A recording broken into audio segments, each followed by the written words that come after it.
ಆತ್ಮೀಯ H16 news ಅರ್ಥಾತ್ ಹೇ ಸೀತಾರಾಮ್ಗೆ ಸ್ವಾಗತ. ನಾನು ನಿಮ್ಮವ MI ಅಥವಾ ಮಲ್ಲಪ್ಪ ಜ್ಯೋತಿ ಅವರು. ಆದ್ಮೇಲೆ ಒಂದಿಷ್ಟು ರಿಪೋರ್ಟ್ ನೋಡ್ತಾ ಇದ್ದೆ ಪತ್ರಿಕೆಗಳಲ್ಲೇ, ವಿಶೇಷವಾಗಿ ಅರಬಾವಿ ಕ್ಷೇತ್ರದ ಶಾಸಕರಾದಂಥ ಬಾಲಚಂದ್ರ ಜಾರಕಿಹೊಳಿ ಅವರಿಗೆ ಕೌದಲಿಗೆ ಜನ, ಸುತ್ತಮುತ್ತ ಹಳ್ಳಿಯ ಜನ ಮನವಿಯನ್ನು ಸಲ್ಲಿಸ್ತಾಯಿದ್ರು. ಆ ಭಾಗದ ಕೌದಲಿಗೆ ಹೋದಂಥ ಶಾಸಕರಾದಂಥ ಬಾಲಣ್ಣವರು ಅವರ ಕೋರಿಕೆಗಳನ್ನು, ಮನವಿಗಳನ್ನು ತೆಗೆದುಕೊಂಡ್ರು. ಕೆಲವೊಂದು ಏನೋ ಒಬ್ಬರು ಮಾಡೋದಕ್ಕೆ ರಿಪೋರ್ಟ್ ನೋಡ್ತಾ ಇದ್ದೆ. ಈ ಸಂದರ್ಭದಲ್ಲಿ ಒಂದು ಮಾತು ನೆನಪು ಬರಲಿಕ್ಕೆ ಶುರು ಆಯಿತು. ಈ ಕೌದಲಿಗೆ ಅಂದ ತಕ್ಷಣ ಅದೇ ರೀತಿ ಗೋಕಾಕ್ ಸಹಿತ ಗೋಕಾಕ್ ಅನೇಕ ಬಲಿಷ್ಠ ರಾಜಕಾರಣಿಗಳು ಇವತ್ತು ನೋಡ್ರಿ, ಸತೀಶ್ ಜಾರಕಿಹೊಳಿ ಅವರು ಈ ರಾಜ್ಯದ ಮುಖ್ಯಮಂತ್ರಿ ಆಗುವ ಎಲ್ಲ ಅವಕಾಶಗಳನ್ನು ತೆರೆದುಕೊಳ್ತಾ ಇದ್ದಾರೆ. ಅಂಥ ಒಂದು ದೊಡ್ಡ ಕುಟುಂಬವನ್ನು, ಜಾರಕಿಹೊಳಿ ಕುಟುಂಬವನ್ನು ಗೋಕಾಕ್ ತಾಲೂಕು ಪಡೆದಿದ್ರು. ಇವತ್ತಿಗೂ ಗೋಕಾಕ್ ಜಿಲ್ಲೆ ಆಗ್ತಾ ಇಲ್ಲ. ನಿಜವಾಗಿಯೂ ಇದೊಂದು ದುರ್ದೈವದ ಸಂಗತಿ. ಇದೇ ರೀತಿ ಜಮಖಂಡಿಯಲ್ಲಿ ಸಾಕಷ್ಟು ಅಲ್ಲಿ ಸಂಸ್ಥಾನಿಕರು ಬಂದರು, ಮತ್ತೇನೋ ಬಂದರು, ಅದು ಜಿಲ್ಲೆ ಆಗಲೇ ಇಲ್ಲ. ಒಮ್ಮೆ ಆಗೋ ಸಂದರ್ಭ ಇತ್ತು, ಬಿಜಾಪುರ ಕಸ್ಕೊಂಡು ಹೋಗಿಬಿಡ್ತು, ವಿಜಯಪುರ. ಇನ್ನೊಮ್ಮೆ ಆಗೋ ಸಂದರ್ಭ ಇತ್ತು, ಬಾಗಲಕೋಟೆ ಕಸ್ಕೊಂಡು ಹೋಗಿಬಿಡ್ತು. ಕೌದಲಿಗೆ ನೋಡ್ರಿ ದುರಂತ ಇದೇ ರೀತಿ. ಗೋಕಾಕದಾದಂಗೆ, ಜಮಖಂಡಿದಾದಂಗೆ, ಗೋಕಾಕ ಆಗಬೇಕಾಯಿತು, ಚಿಕ್ಕೋಡಿ ಅಂತ ಬಂದುಬಿಡ್ತಿಲ್ಲ. ಇವೆಲ್ಲ ದುರ್ದೈವದ ಪ್ರದೇಶಗಳ ಅಂತ ಸಂಶಯ ಬರೋದು ಕಾಡ್ತಿರ್ತದೆ. ನಾನು ನಂಬಲ್ಲ ಅದನ್ನು. ಬಟ್ ಆದರೂ ಯಾಕೋ ಏನು ಕೊರತೆ ಇಲ್ಲ ನಂತ ಗೋಕಾಕದಲ್ಲಿ ಏನು ಕೊರತೆ ಇದೆ. ಅದೇ ರೀತಿಯಾಗಿ ಆ ಭಾಗದಲ್ಲಿ ಅರಬಾವಿ ಕ್ಷೇತ್ರದಲ್ಲಿ ವಿಶೇಷವಾಗಿ ಕಲ್ಲೋಳಿ, ಮೂಡಲಗಿ, ಕೌದಲಿಗೆ ಇವಷ್ಟು ಪ್ರಮುಖ ಹೆಸರು. ಹೆಚ್ಚು ಕಡಿಮೆ ಈ ಮೂಡಲಗಿ ಅಂತ ಅಲ್ಲಿ ಹೋರಾಟಗಾರರು ಜೊತೆಗೆ ಶಾಸಕರು ಎಲ್ಲರೂ ಕುಡ್ಕೊಂಡು ಅದನ್ನು ತಾಲೂಕು ಮಾಡಿದರು. ಆದರೆ ಇದ ಮಾತು ಕೌದಲಿಗೆ ಅಪ್ಲೈ ಆಗಲಿಲ್ಲ. ಕಲ್ಲೋಳಿ ಅಂತ ಬಯಸಲಿಲ್ಲ ಮೊದಲಿಂದ ನಾವು ತಾಲೂಕು ಆಗ್ಬೇಕಂತೇಳಿ. ಯಾಕಂದರೆ ಕೌದಲಿಗೆ ಮೊದಲಿಂದ ಕೇಳ್ಕೊತ ಬಂದಂಥ ಊರು, ಅಲ್ಲಿ ಜನ ಇದು ತಾಲೂಕು ಆಗ್ಬೇಕಪ್ಪ ನಮ್ಮ ಈ ಕೌದಲಿಗೆ ಅಂತೇಳಿ. ಮತ್ತು ಕೌದಲಿಗಿನೂ ಇತಿಹಾಸದಲ್ಲಿ ಭಾಳಷ್ಟು ದೊಡ್ಡ ಹೆಸರು ಪಡೆದಂಥದ್ದು. ಕುಂದನಗಾರರಂಥ ಲೇಖಕರನ್ನು ಹುಟ್ಟಾಕಿದಂಥದ್ದು. ಕೌದಲಿಗೆ ದೇಸಾಯಿ ಅಂದರೆ ಇವತ್ತಿಗೂ ಗೌರವದಿಂದ ನೋಡಿದ ಜನ ಇದ್ದಾರೆ. ಅದೇ ಕಾಲಗಾಲೇ ಒಂದು ಗ್ರಾಮದಿಂದ ಒಂದು ಗ್ರಾಮ ಇವತ್ತು ಗ್ರಾಮ ಪಂಚಾಯತ್ ಅದ. ಅದು ಪಟ್ಟಣ ಪಂಚಾಯತ್ ಇತ್ತು ಅಂತ ಹೇಳ್ತಾ ಇದ್ದಾರೆ ಕೆಲವೊಬ್ಬರಲ್ಲಿ ಜನ. ಈಗ ಅದು ನಮ್ಮ ಪುರಸಭೆ ಆಗಲಿ ಅಂತ ಪಾಪ ಕೇಳ್ಕೊಳ್ತಾ ಇದ್ದಾರೆ. ನಡೆದ ಹೋರಾಟ ಅದು ಆ ಒಂದು ಊರಲ್ಲೇ ನೋಡಿದ್ರೆ ಆ ಸಂದರ್ಭದಲ್ಲಿ ಸಣ್ಣ ಊರದು. ಅಶೋಕ್ ದಳವಾಯಿ IAS ಆದರು. ಅವ್ರ ಸಹೋದರರು ಅರವಿಂದ್ ಆಗಿರ್ಬೋದು, ಅನಿಲ್ ದಳವಾಯಿ ಅವರಾಗಿರ್ಬೋದು, ಅವರು ಚಲೋ KAS ಅಧಿಕಾರಿಗಳಾಗಿದ್ದರು. ಇಂಥ ಒಂದು ದೊಡ್ಡ ದೊಡ್ಡ ವ್ಯಕ್ತಿಗಳು ಪಡೆದಾಗಿರ್ಬೋದು. ಅದೇ ರೀತಿಯಾಗಿ ಐತಿಹಾಸಿಕ ಪ್ರಸಿದ್ಧವಾದ ಸ್ಥಾನ ಆಗಿರ್ಬೋದು. ಇಲ್ಲಿವರೆಗೆ ಅದು ಪಾಪ ತಾಲೂಕು ಆಗಬೇಕು ನಮ್ಮದು ಒಂದು ಬಯಸ್ತಾನೆ ಇದ್ದರು. ಅಲ್ಲಿ ಜನ ಬಯಸ್ತಾನೆ ಇರ್ತಾರೆ. ಇಲ್ಲೂ ಬಂದು ಸಾಕಷ್ಟು ಜನ ಬಂದು ಮಾತಾಡಿ ಹೋಗಿದ್ದಾರೆ. ರಾಜು ಕಂಬಾರ್ ಅನ್ನುವಂಥ ಲೆಕ್ಚರರ್ ಆಗಿರ್ಬೋದು, ಕೊಡ್ಲಿನ ತೋಟ ಅನ್ನುವಂಥವ್ರಾಗಿರ್ಬೋದು, ಇವರೆಲ್ಲರೂ ಬಂದು ಇಲ್ಲ ಅದು ಆ ತಾಲೂಕಕ್ಕೆ ಯೋಗ್ಯ ಅದು ಎಲ್ಲ ಕಡೆಯಿಂದ ಆಗಬೇಕಾಗಿದೆ ಅಂತೇಳಿ ಅದು ವರದಿನೂ ಕೊಟ್ಟಿದ್ದಾರೆ. ಎಲ್ಲ ಆಗ್ಯದ. ಇವನ್ ನಮ್ಮ 3 ಆಯೋಗದಲ್ಲಿ ಚರ್ಚೆ ಆಗಿದೆ ಅಂತೂ ಸ್ಪಷ್ಟ ಆಗ್ಯದ. ಈ ಎಲ್ಲ ದಿಶೆಯಲ್ಲಿ ಇದ್ದರೂ ಸಹಿತ ಇವತ್ತು ಅಲ್ಲಿ ಕೆಲವೊಂದು ಜನ ಬಂದು ಪಾಪ ಅಲ್ಲಿ ಲೋಕಲ್ ವಿಶೇಷವಾಗಿ ಕೌದಲಿಗೆ ಸುತ್ತಮುತ್ತಿದ್ದಂಥ ಯುವಕ ಸಂಘಗಳು ಬಂದು ಮನವಿ ಸಲ್ಲಿಸಿದ್ರು. ಅದರಲ್ಲಿ ಮುಖ್ಯವಾಗಿ ಅವ್ರು ಕೇಳ್ಕೊಂಡಿದ್ದು ತಾಲೂಕಿಂತ ಹೆಚ್ಚಿಗೆ ಅಲ್ಲಿ ಬಸ್ ಸ್ಟ್ಯಾಂಡ್ ಆಗಲಿ ಅಂತನ್ನುವಂಥ ಮಾತು. ನಿಷ್ಠವಾಗಿ ಆಗಬೇಕಾಯ್ತು. ದೊಡ್ಡ ಪ್ರಮಾಣದಲ್ಲಿ ಬಸ್ ಸ್ಟ್ಯಾಂಡ್ ಆಗಿಲ್ಲ ಇಲ್ಲಿವರೆಗೆ. ಅವ್ರು ಕೇಳ್ಕೊಳ್ಳೋದ್ರಲ್ಲಿ ಅತಿ ಮುಖ್ಯ ಪ್ರಮುಖವಾದದ್ದು ಏನಪ್ಪ ಅಂದರೆ ಬಸ್ ನಿಲ್ದಾಣ ಮೊದಲದ, ಅದನ್ನು ಅಭಿವೃದ್ಧಿ ಪಡಿಸಬೇಕು ಅಂತೇಳಿ. ಅದೇ ಕಾಲಕ್ಕೆ ಇನ್ನೂ ಈ ಪಟ್ಟಣ ಪಂಚಾಯತಿ ಹಿಂದಾಗಿತ್ತು. ಈಗೇನು ಮತ್ತು ಗ್ರಾಮ ಪಂಚಾಯತಿ ಮಾಡಿದ್ದಾರೆ. ಈಗ ಪುರಸಭೆ ಮಾಡಬೇಕಂತ ಪ್ರಯತ್ನ ಮಾಡ್ತಿದ್ದಾರೆ. ಅಲ್ಲಿ ಜನ ಕೇಳ್ಕೊಳ್ತಿದ್ದಾರೆ. ಇವತ್ತು ಅದನ್ನು ಈ ನಮ್ಮ ಬಾಲಚಂದ್ರ ಜಾರಕಿಹೊಳಿ ಅವರಿಗೆ ಅಂದರೆ ಶಾಸಕರಿಗೆ ಮನವಿ ಸಲ್ಲಿಸಿದ್ರು. ಮಾಡಲಿ ನಮ್ಮದು ಸ್ವತಂತ್ರವಾದ ಮೀಡಿಯಾಗೆ ಬೇಕಾಗಿರುವುದು ಸ್ವತಂತ್ರ ಧ್ವನಿ. ಆ ಸ್ವತಂತ್ರ ಧ್ವನಿ ಉಳಿಸಲು ನೀವು ಮಾಡಬೇಕಾದದ್ದು ಇಷ್ಟೇ. ಅದೇನಪ್ಪಾ ಅಂತಂತಂದ್ರೆ ನಿಮ್ಮ ಕೈಲಾದಷ್ಟು ಸಹಾಯ ಈ ಚಾನಲ್ಗೆ ಮಾಡಿ ಹಾಗೂ ನಿಮ್ಮ ಧ್ವನಿಯನ್ನು ಕಾಪಾಡಿಕೊಳ್ಳಿ. ಯಾಕಂದ್ರೆ ಇಲ್ಲಿ ವಿಶೇಷವಾಗಿ ಇನ್ನೊಂದು ಕೇಳ್ತಾ ಇದ್ದಾರೆ ಅವರು, ಕಾಯಂ ಸಾರಿಗೆ ನಿಯಂತ್ರಕ ಅಧಿಕಾರಿ ನೇಮಿಸಲಪ್ಪ ಇರಲಿ ಅಂತೇಳಿ. ಮೂಡಲಿಗೆ ಹೆಂಗದಲ್ಲ ಅಂತ ಸ್ಟೇಷನ್ ಮಾಡ್ರಿ ಅನ್ನುವಂಥ ಮಾತು ಕೇಳ್ತಾ ಇದ್ದಾರೆ.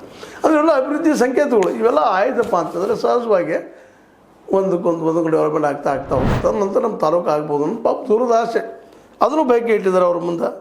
ಅದೇ ಕಾಲಕ್ಕೆ ಸ್ಥಳೀಯ ಗ್ರಾಮ ಪಂಚಾಯಿತಿಯನ್ನು ಮೇಲ್ದರ್ಜೆಗೇರಿಸೋದು ಪಟ್ಟಣ ಪಂಚಾಯತ್ ಮಾಡೋದ ಅಥವಾ ಪುರಸಭೆ ಮಾಡೋದ ಅಂದಾಗ ಸಹಜವಾಗಿ ಪುರಸಭೆ ಆದ್ರೆ ಉತ್ತಮ ಅನ್ನುವಂಥದ್ದು ಅವ್ರ ಜನರು ಹಿಂದೊಂದು ಪಟ್ಟಣ ಪಂಚಾಯತ್ ಆಗಿತ್ತು ಅಂತ ಸುದ್ದಿ ಹೊಳಿತು ಅದ್ರ ಹೋದ್ರಾಗ ಅಂದ್ರೆ ಇನ್ನೂ ಮಿನಿಮಮ್ ರಿಕ್ವೈರ್ಮೆಂಟ್ಗಳು ಪಾಪ ಅಲ್ಲಿ ಕೇಳ್ತಾ ಇದ್ರು ಅಲ್ಲಿ ಯುವಕರು.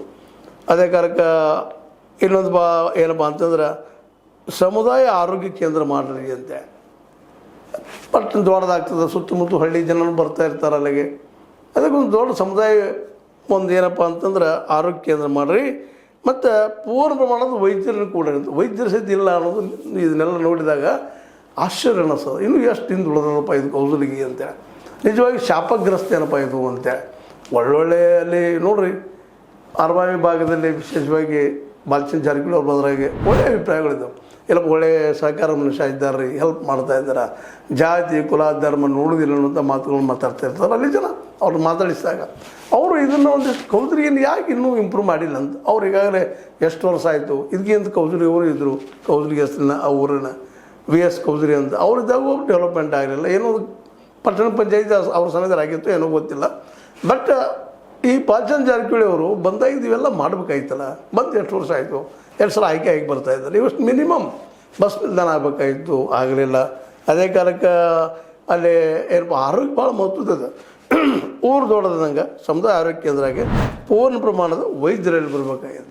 ಮತ್ತು ವೈದ್ಯ ಇಲ್ಲದ ದವಾಖಾನೆ ತೊಗೊಂಡು ಏನು ಮಾಡೋದು, ಆಸ್ಪತ್ರೆ ತೊಗೊಂಡು ಏನು ಮಾಡೋದು, ಅದು ಬೇಕು ಅನ್ನೋದು ಬೇಡಿಕೆಯಲ್ಲಿ ಜನ ಹೇಳ್ತಾ ಇದ್ದಾರೆ. ಅದು ಇಲ್ಲ ಅನ್ನೋದನ್ನು ಬಹಳ ನೋವಿನಿಂದ ಹೇಳಬೇಕಾಗಿದೆ. ಮತ್ತು ಅಲ್ಲಿ ಜನರ ನೋವನ್ನು ನಮ್ಮ ಶಾಸಕರು ಅರ್ಥ ಮಾಡ್ಕೋಬೇಕಾಗಿದೆ. ಯಾಕಂದ್ರೆ ರೋಗ ಯಾರನ್ನು ಬಿಟ್ಟದ್ರಿ ಜಗತ್ತಿನೆಲ್ಲ ಎಲ್ಲರಿಗೂ ಬರುವಂಥದ್ದು ಆದೇಶ ಎಲ್ಲ ಅವರು ಒಂದು ದೊಡ್ಡ ಪ್ರಯತ್ನ ಮಾಡಿ ಸಮುದಾಯ ಕೇಂದ್ರ ಮಾಡಿ ಪೂರ್ಣ ಪ್ರಮಾಣದ ವೈದ್ಯರನ್ನಲ್ಲಿ ತಂದು ಅಳವಡಿಸುವಂಥ ಅಲ್ಲೇ ನೇಮಿಸುವಂಥ ಕೆಲಸ ಅದಕ್ಕೆ ಒತ್ತಡ ತರಬೇಕಾಗಿದೆ. ಸಾಕಷ್ಟು ಕೆಲಸ ಮಾಡಿದ್ದಾರೆ. ಈ ಕೆಲಸ ಆಗಲಿ ಅವರಿಂದ ಅಂತೇಳಿ. ಇನ್ನು ಅದ್ರ ಜೊತೆಗೆ ಪಟ್ಟಣ ಪಂಚಾಯತ್ ಜನಗಿಂತ ಪುರಸಭೆ ಮಾಡಿದ್ದಾರೆ, ದೊಡ್ಡದಾಗಲಿ ಬೇಡಿಕೆ ಇಟ್ಟಿದ್ದಾರೆ.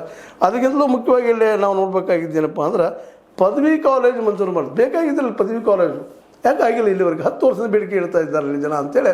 ಅಲ್ಲಿ ಜನ ನಮ್ಮ ಕೋಲಿನ ತೋಟ ಆಗಲಿ, ಇನ್ನುಳಿದಾದ್ರು ರಾಜು ಕಂಬಾರ ಅವರಾಯ್ತು, ಇವರೆಲ್ಲರೂ ಇವತ್ತು ಹೇಳ್ತಾ ಇದ್ರು ಇಲ್ಲರಿ ಕಳೆದ 10 ವರ್ಷದಿಂದ ಬೇಡಿಕೆ ಇಡ್ತಾ ಇದ್ದೀವಿ, ಇನ್ನೂ ಆಗಿಲ್ಲ. ಅದು ಆಗಬೇಕು, ನಮಗೆ ನಿಜವಾಗಿಯೂ ಆಗಬೇಕಾಗಿತ್ತು. ಅದಕ್ಕಿಂತಲೂ ಮುಖ್ಯವಾಗಿ ಕೌಸಲಿಗೆ PUC ಐತೆ ಅಂತ ಕೇಳಿದ್ದೀನಿ ನಾನು. PUC ಎಲ್ಲಿ ಆರ್ಟ್ಸ್ ಕಾಮರ್ಸ್ ಅನ್ನೋದು ಸೈನ್ಸ್ ಮುಖ್ಯ ಅದ. ಯಾಕೆಂದರೆ ಇವತ್ತು ಸೈಂಟಿಫಿಕ್ ಟೆಂಪರ್ ನಮ್ಮಲ್ಲಿ ಬೆಳಿಬೇಕಾಗ್ಯದ ಆಯಾ ಏರಿಯಾದಲ್ಲೇ. ನಾವಂತ ಮೇಲಿನಲ್ಲಿ ಇದು ವಾದ ಮಾಡೇ ಮಾಡ್ತಾ ಇರ್ತೀವಿ, ಚರ್ಚೆ ಮಾಡ್ತಾ ಇರ್ತೀವಿ ಮೇಲಿನ ಇಲ್ಲಪ್ಪ ಪ್ರತಿಯೊಂದು ಹೋಬಳಿಗೆ ಒಂದು PU ಕಾಲೇಜ್ ಆಗಲಿ ಅಂತೇಳಿ. ಅದು PU ಕಾಲೇಜ್ ಮುಖ್ಯವಾಗಿ ಸೈನ್ಸಿಗೆ ಸಮಸ್ಯೆ, ಮೊದಲು ಸೈನ್ಸ್ ಆಮೇಲೆ ಉಳಿದು ಆರ್ಟ್ಸ್ ಕಾಮರ್ಸ್ ಆಗುವಂಥದ್ದು ಆಗಲಿ ಅಂತೇಳಿ. ಆ ದಿಶೆಯಲ್ಲಿ ಇಷ್ಟು ಮಾಡಬೇಕಾಗಿತ್ತು. ಯಾಕಂದ್ರೆ ಬಾಲಚಂದ್ರ ಜಾರಕಿಹೊಳಿ ಅವರು ಪ್ರಗತಿಪರ ಚಿಂತಕರು ಅಂತೇಳಿ ಮತ್ತು ವಿಶೇಷವಾಗಿ ಜಾತ್ಯತೀತವಾಗಿ ತಮ್ಮ ಸಂಘಟನೆಯನ್ನು ಬೆಳೆಸ್ಕೊಂಡು ಹೋಗುವಂಥವ್ರು, ಬಿದ್ದ ಸಮುದಾಯದ ಬಗ್ಗೆ ಅತ್ಯಂತ ಕಾಳಜಿ ಇದ್ದಂಥವ್ರು ಅಂತೇಳಿ. ಮತ್ತು ಈ ಸರ್ಕಾರಿ ದವಾಖಾನೆಗಳಿಗೆ ಇನ್ನೂರು ಕಡೆ ಹೋಗೋರು ಯಾರು? ಬಿದ್ದ ಸಮುದಾಯ, ಕೆಳಗಿನ ಸಮುದಾಯ. ಮೇಲೆ ದುಡ್ಡು ಇದ್ದಂಥವ್ರು ಎಲ್ಲೋ ತೋರಿಸ್ಕೊಂಡು ಬಂದುಬಿಡ್ತಿರ್ತಾರೆ. ಅವ್ರ ಬಗ್ಗೆ ವರಿ ಮಾಡೋದು, ಈ ಜನರ ಬಗ್ಗೆ ವರಿ ಮಾಡಬೇಕಾಗಿದ್ದು ನಮ್ಮ ಅಲ್ಲಿ ಶಾಸಕರದ ಆದ್ಯ ಕರ್ತವ್ಯ ಅಂತ ನಾನು ಭಾವಿಸ್ತಾ ಇದ್ದೀನಿ. ಯಾಕಂದ್ರೆ ದವಾಖಾನೆ ಮತ್ತು ಸ್ಕೂಲು ಇವೆರಡು ಭಾಳ ಮಹತ್ವದ್ದು. ಅವೆರಡು ಇದ್ದಪ್ಪ ಅಂತಂದ್ರೆ ಎಷ್ಟೋ ಬೇಗ ಅಷ್ಟಲ್ಲಿ ಜ್ಞಾನದ ಒಂದು ಕೇಂದ್ರ ಸ್ಟಾರ್ಟ್ ಆಗಿಬಿಡ್ತದೆ ಅಂತೇಳಿ. ಆ ದಿಶೆಯಲ್ಲಿ ಒಂದನೇದ್ದು ಅಲ್ಲಿ ಪದವಿ ಕಾಲೇಜು ಜೊತೆಗೆ PUCವರೆಗೆ ಸೈನ್ಸ್ ಇದನ್ನು ತರಲೇಬೇಕಂತ ಅವಶ್ಯಕತೆ. ಸುತ್ತಮುತ್ತ ಹಳ್ಳಿಗಳಿದ್ದ 44 ಹಳ್ಳಿಗಳಿದ್ದಾವೆ ಅಂತ ಹೇಳ್ತಾರೆ ಅಲ್ಲಿ ಜನ. ಅದು ಆಗುವಂಥದ್ದು. ಮತ್ತು ಅದೇ ಕಾಲಕ್ಕೆ ಇನ್ನೇನಪ್ಪ ಅಂದ್ರೆ ಸರ್ಕಾರಿ ಪದವಿ ಕಾಲೇಜ್ ಜೊತೆಗೆ ಉಪನೋಂದಣಿ ಕಚೇರಿ ಬರಲಿ, ಕ್ಷೇತ್ರ ಶಿಕ್ಷಣಾಧಿಕಾರಿ ಕಚೇರಿ ಸ್ಥಾಪಿಸಲಿ ಅಂತ ಯುವಕರ ಒತ್ತಾಯ ಮಾಡಿ ಮೊನ್ನೆಯವರು ತಮ್ಮ ಒಂದು ಬೇಡಿಕೆಗಳನ್ನು ಬಾಲಚಂದ್ರ ಜಾರಕಿಹೊಳಿ ಮುಂದಿಟ್ಟಿದ್ದಾರೆ. ಅವರು ಶಿಕ್ಷಣ ಕ್ಷೇತ್ರ ಜೊತೆಗೆ ಆರೋಗ್ಯ ಇವು ಎರಡರ ಬಗ್ಗೆ ಆದ್ಯ ಕರ್ತವ್ಯವನ್ನು ವಹಿಸಬೇಕಾಗಿದ್ದು ಅವ್ರ ಕೆಲಸನೂ ಹೌದು. ಮತ್ತು ಇನ್ನೊಂದು ಅವ್ರಿಗೆ ಗೊತ್ತದ, ಈ ದೇಶದ ಶೇಕಡ ದಲಿತ, ಹಿಂದುಳಿದ, ಆದಿವಾಸಿ ಮತ್ತು ಮೈನಾರಿಟಿ ಕೂಡಿಸಿದ್ರೆ 85% ಜನ ಇದ್ದಾರೆ ಅನ್ನೋದು ಈಗಾಗಲೇ ಒಂದು ಅಂದಾಜು. ಈಗಾಗಲೇ ನಿತೀಶ್ ಕುಮಾರ್ ಅವರು ಸಹಿತ ಸರ್ವೆ ಮಾಡಿದ್ದಾರೆ, ನಮ್ಮಲ್ಲಿ ಸರ್ವೆ ಆಗ್ಯದ, ಕರ್ನಾಟಕದಲ್ಲಿ ಸಿದ್ದರಾಮಯ್ಯ ಮಾಡಿದ್ದಾರೆ. ಆ ಸಮುದಾಯಕ್ಕೆ ಬೇಕಾಗಿದ್ದು ಅಲ್ಲಿ ಹಣವಂತರು ಇಲ್ಲ ಅಂದಾಗ ಪಾಪ ಅವ್ರಿಗೆ ತೋರಿಸ್ಕೊಳ್ಳುವಂಥ ಶಕ್ತಿ ಇರೋದಿಲ್ಲ, ಕಲಿಸುವಂಥ ಶಕ್ತಿ ಇರೋದಿಲ್ಲ. ಅದರಲ್ಲೂ ಸೈನ್ಸ್ PUC ಓದುವಂಥ ಅನಿವಾರ್ಯತೆ ಇವತ್ತು ಭಾಳ ಅದ.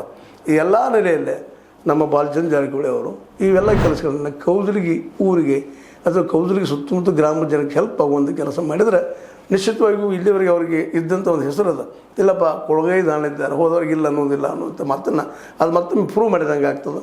ಅದು ಮೂಡಲಿಗೆಯಲ್ಲಿ ಹೋರಾಟಗಾರರಿದ್ದರು, ಅದೇ ಕಾಲಕ್ಕೆ ಹೋರಾಟಗಾರರಿದ್ದರು. ಅವ್ರ ಹೋರಾಟದ ಜೊತೆಗೆ ಅಲ್ಲಿ ಸ್ಪಂದಿಸುವಂಥ ಈ ನಮ್ಮ ಶಾಸಕರು ಎಲ್ಲರೂ ಪ್ರಯತ್ನ ಮಾಡಿದಾಗ ಅದು ತಾಲೂಕಾಗಿ ಘೋಷಣೆ ಆಗ್ಯದ. ಇನ್ನೂ ಕೆಲವೊಂದು ಆಡಳಿತಾತ್ಮಕ ಅಲ್ಲಿಯ ಕಚೇರಿಗಳು ಬರಬೇಕಾಗ್ಯದ, ಈಗ ಕೆಲವೊಂದು ಬಂದಿದ್ದಾವೆ ಅಂತ ಹೇಳ್ತಾನೆ ಇರ್ತಾರೆ. ಅದಕ್ಕಿಂತ ಮುಖ್ಯ ಕೌಸಲಗಿ ಹಿಂದುಳಿದಂಥ ಅತ್ಯಂತ ಹಿಂದುಳಿದಂಥ ಪ್ರದೇಶ.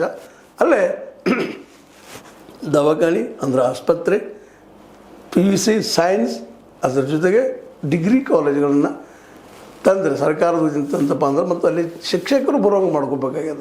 ಯಾಕಂದ್ರೆ ಒಂದು ಶಾಲೆ ಯಶಸ್ವಿ ಆಗೋದು ಶಿಕ್ಷಕರಿಂದ, ಒಂದು ಆರೋಗ್ಯ ಕೇಂದ್ರ ಯಶಸ್ವಿ ಆಗೋದು ಅಲ್ಲಿ ವೈದ್ಯರಿಂದ. ಅವು ಇಲ್ಲ ಅಂದರೆ ಬರೀ ಬಿಲ್ಡಿಂಗ್ ಕಟ್ಟಿಸಿ ಏನೂ ಉಪಯೋಗ ಇಲ್ಲ. ಆ ದಿಶೆಯಲ್ಲೇ ನಮ್ಮ ಬಾಲಚಂದ್ರ ಜಾರಕಿಹೊಳಿ ಚಿಂತನೆ ಮಾಡ್ತಾರೆ ನಾವು ತಿಳ್ಕೊಂಡಿದ್ವಿ. ಅದಕ್ಕಾಗಿ ಅಲ್ಲಿ ಜನರು ಕೆಲವೊಂದು ಜನ ಮಾತಾಡಿದ್ದಾರೆ, ಲೋಕಲ್ ಕೌಸಲಗಿಯಲ್ಲಿ ಇದ್ದಂಥ ಜನ ಇಲ್ಲ ರೀ ಮಾಡ್ತಾರೆ ಅವ್ರು, ಇನ್ನಷ್ಟು ಆಗಲಿ ಅನ್ನುವಂಥ ಮಾತು ಅವ್ರು ಒತ್ತು ಕೊಟ್ಟು ಹೇಳಿದ್ದಾರೆ.